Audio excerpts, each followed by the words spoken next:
Grand Rising Kings and Queens. What's happening to all my hustlers, street cats? Got a message to you this morning. First of all, shout out to Nipsey Hussle, in my personal opinion, for dropping the album of the year. If you ain't a hustler, if you a hustler, an entrepreneur, any type of go-getter, and you ain't got this in your play, you slipping, bro. I'm talking about Nip came with that fire. Real talk, album of the year, in my opinion. Because this song right here means so much to me. Considering the fact that, like you said, I've been grinding all my life. And if you know me, you know that's real. So, what I want to say today is real simple. I just want to send a message out to all of those cats. Now, I ain't talking to anybody who just buying like, half ounce zip or less. You know what I'm saying? Really, if you ain't buying an eighth of a key, I ain't really talking to you because you still trying to figure it out. But if you up on an eighth or better and your shit moving pretty smooth and you eating pretty lovely and you on your position to buy your quarter key, I love the reference to that in my new life, and the legit side of it. Like only true hustlers can relate to this, that quarter key hustle is a whole different hustle. Like when you that close to getting a 9-piece, your grind is so much more dedicated. You put everything on hold. Them J's can wait. You know what I mean? Everything go hold up. I got to get this 9-piece. So that's why I like to dedicate when I get in the midst of a hard grind on the legit side now, because that was a whole different time. That focus is different. And only the real hustlers that's really eating in the game can relate. You know what I'm saying? And my message to you today is simply this. You are already an entrepreneur. Don't let the stereotypes that go along with the adaptation of how they describe you and perceive you as being a hustler, as if that's a bad thing or a negative title or whatever. Any successful millionaire is a hustler. I don't care if it's legit, illegitimate, rapper, entertainer, athlete, whatever. You're a hustler. You figured out a concept on how you can create a product that you can move, and in a lot of instances, you have to move more than one product. So for a hustler, quote unquote dope boy, hustler, whatever. I like to say hustler because the dope boys are dope boys. They just focused on one thing, and that's more money, more dope, more money. But a hustler, they can move dope, they can move weed, they can have a squad full of hitters that just go around robbing cats. They got a female with a squad full of fraud, hustlers. They just got so many different irons in the fire. You know what I'm saying? They got the pill connection. They got all of that. You know what I'm saying? Because they're not limited to one particular hustle or grind. You are who I'm talking to, because all I just described is business 101. In a regular business format, you have to deal with the changing rates of the economy and how different events alter the outcome of the success of an investment.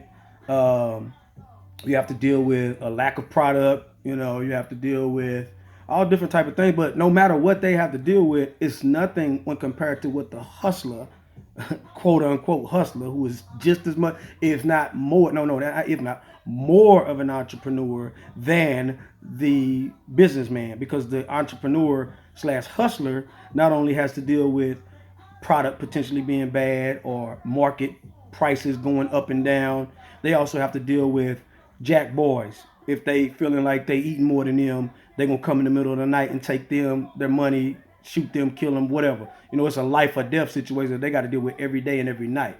They also have to deal with, if one product, which is their main product, is not moving, they have to go to something else. A true hustler. You got 10 bands that you waiting to invest in your yams, but the yam plug is on hold. Okay, well, I'm gonna take 5 of that and I'm gonna get me some pounds. Or I'm gonna take 2,500 of that and I'm gonna get me some weed, some pills or something. You adapt.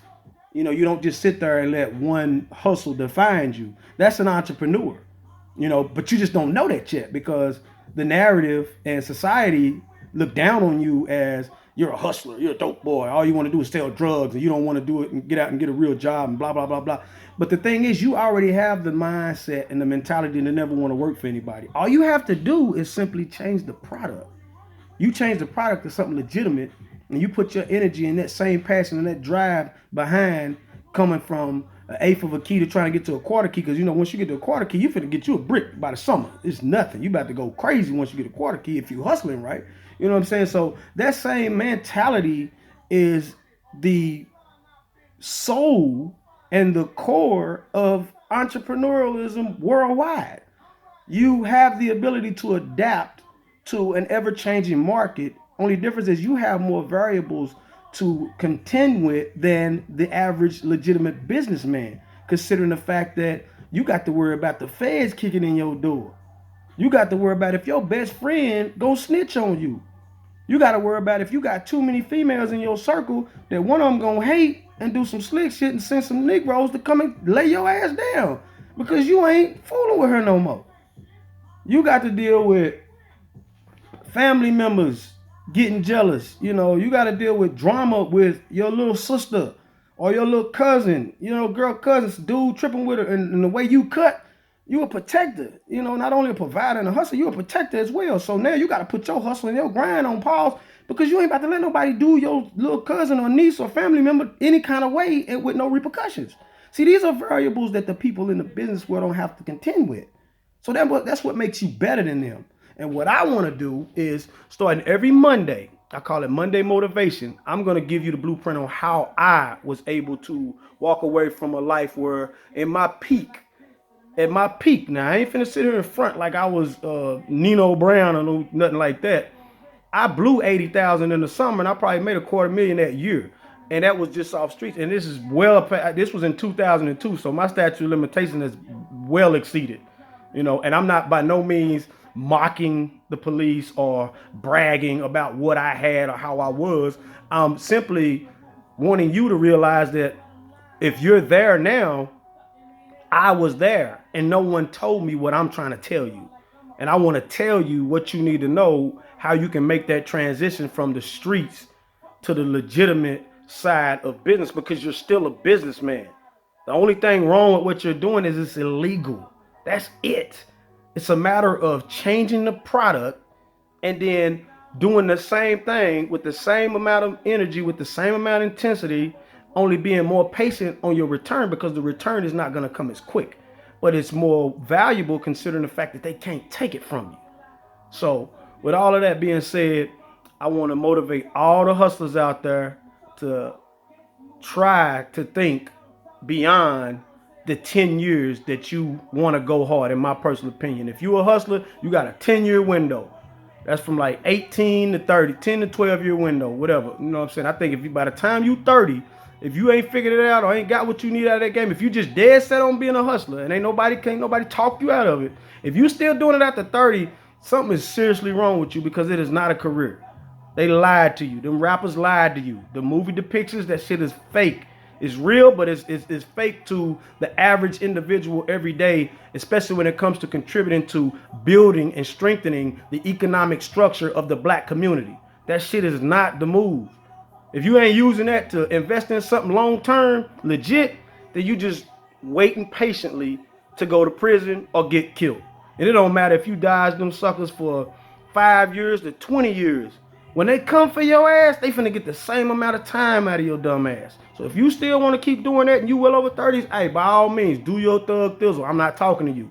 I'm talking to the ones who be like, damn, man, my baby mama pressing me. My mama keeps staying on me. My partner who went to college been on me. You know what I'm saying? Everybody telling me I should do this and I can do that, but ain't nobody gave me the blueprint. Ain't nobody sat down and pulled up on me and be like, look, let's go to lunch. This is step 1. Then we're going to follow up with step 2. You know what I'm saying? This is what I'm offering.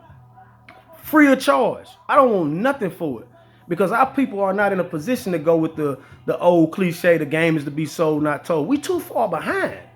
We need too much help to be trying to charge somebody who's trying to do something better and trying to contribute to the overall narratives that all black men are dope boys, pimps, gangsters, and hustlers. And you actually wanting to be successful contributor to society, and you want to paint a picture that is something that could be duplicated for the youth who are watching you. If that's what you own, by all means, please tune in every Monday morning. I got you. Love, peace, and Black Power.